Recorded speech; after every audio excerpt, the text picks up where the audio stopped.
evening, dear viewers. You're watching RTD's English News Edition. Here are our headlines for this evening.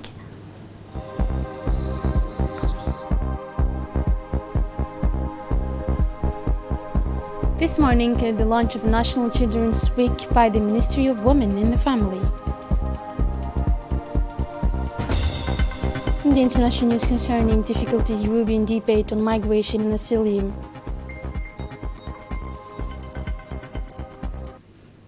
Thank you for being with us for this 9 p.m. edition. The Minister of National Education and Vocational Training, Mustafa Mohammed Mahmoud, inaugurated a new course, carpentry, of the Industrial High School of Tajara. The Prefect and the President of the region, Mr. Hassan Dabele and Umar Hussein, the parliamentarians, as well as elected officials of the region and representatives of parents, took part in the ceremony. Dozens of young people have chosen this new course to follow this training in the carpentry trade. This training integrates and complements all the other courses provided by the Industrial High School of Tajara. In accordance with the strategy of development of technical education and vocational training, the minister and officials visited the training workshop and followed the presentation of the various machines, the presentations of the trainer, as well as demonstrations sessions conducted by the learners.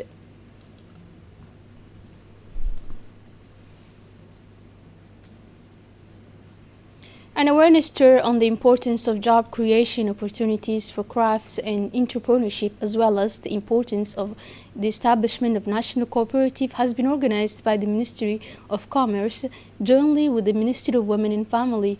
The official delegation led by the Director of Handicrafts, Mr. Abdullah Dahir Hassan, made this tour in Tajara on November 18. He recalled the opportunities for wealth creation in the handicraft sector and its substantial place in the economic development of the country.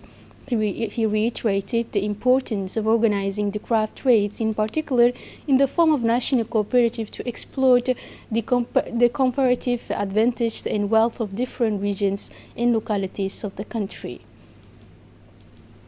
As part of the initiatives Djibouti Child-Friendly City, the Town Hall of Djibouti, in collaboration with the Association for the Safeguarding of Heritage, organized a day called Know Your City.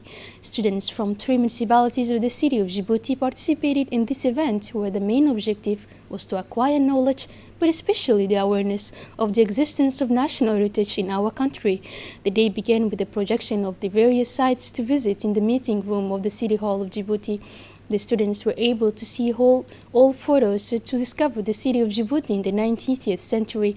After a field trip to see the different heritage was organized, the students were supervised by the staff of the town hall, as well as members of the ASP and their teachers. During this guided tour, the students, for the majority of the second-year class, were able to see, but above all to know, the history of these sites.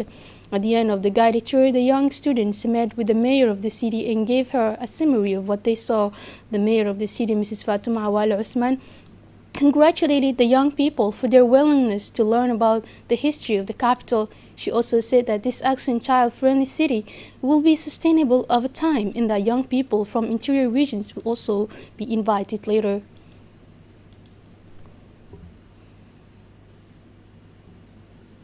An information and consultation meeting on the situation of credit repayments of the Savings and Credit Union of Djibouti SEBEC took place last Thursday at the meeting room of the SEBEC headquarters. Co-led by senior officials of the SEBEC and EDDS, the meeting saw the participation of center chiefs, mostly women, who collaborate with the credit union to facilitate credit for poor families to develop income-generating activities. They accompany credit applicants who have met the eligibility requirements coming from an assorted background. Almost all of these women already have experience in microcredit management. The ADDS and CPEC aim to achieve a multifaceted action plan to the new year. As part of the fight against the COVID-19 pandemic, the regional branch of Red Crescent of Dikhil launched an awareness campaign against the spread of COVID-19 in the city of Dikhil. Indeed, the other regions of the interior, this awareness operation against COVID-19 will take place during 2 consecutive months in the region. In order to carry out these awareness activities, more than 20 volunteers of the Dakhil branch have been trained on the methods of awareness raising and how to protect our fellow citizens against this coronavirus pandemic throughout the city. Also in Dakhil, the new general manager of BCIMR, Mr. Reggie Barrak, accompanied by his close collaborators as well as the illustrious icon of the commercial sector, Mr. Hussein Mahmoud, visited the region. On their arrival, the general manager of BCIMR in his delegation were welcomed by the prefect of the region and the president of the regional council, with whom they discussed about the objectives of this visit, which falls within the framework of the proximity of the banking services to the customers of BCIMR, as well as the will to take part in the financing of the development projects of the region.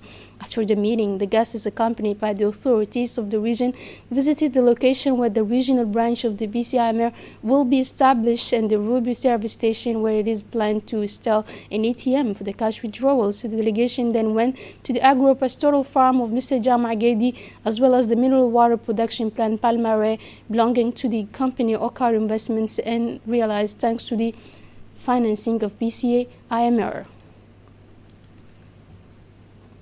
On last Tuesday, November 17, a medical team from the medical center of Obok made a trip to the remote locality of the Daitu. In this trip followed a radio message sent from the borders post of the Daitu by the Tajora inter-army regime. Indeed, due to the change of season, several cases of fever and flu have been reported in this locality located in the sub-prefect of Alaili Dada. In the following hours, the chief medical officer, Dr. Dembio, sent a team that provided care for more than 300 people. As a reminder, the Daitu is located at more than 220 kilometers from the capital, and it is included adult consultations, pediatric consultations for children, consultation for pregnant women, and not to mention vaccinations and screening for malnutrition. Moving on to the news outside our borders, Africa is heading to a second wave of coronavirus infections. This pessimistic prediction by CDC Africa comes as the African continent surpassed the 2 million confirmed cases this week. WHO Regional Director of Africa calls for vigilance on prevention measures. While the world is hopeful for several vaccines, health officials are concerned that Africa could suffer from massive purchase by rich countries. More than 20 million screening tests have been carried out since the beginning of the pandemic, but they are insufficient for the continent of 1.3 billion people. Difficult European debate on migration in Australia. More than 500 people lost their lives or disappeared at sea this year while trying to reach Europe via the so-called West African route. This heavy toll of migrants strongly animated the debate organized in the European Parliament on the proposal for a new European asylum and migration policy. Going through the Canary Islands is one of the preferred routes for migrants to reach the European Union. Between August and November, nearly 14,000 people landed on Spanish territory. The figure is a sharp increase compared to the same period the previous year. October was particularly tragic as 222 people lost their lives at sea, almost half of the total number of victims recorded so far in 2020. The European Union Commission is due to present its plan for integration and inclusion next week. And that's all for this news. Thank you for joining us on the radio television of Djibouti, and have a good night.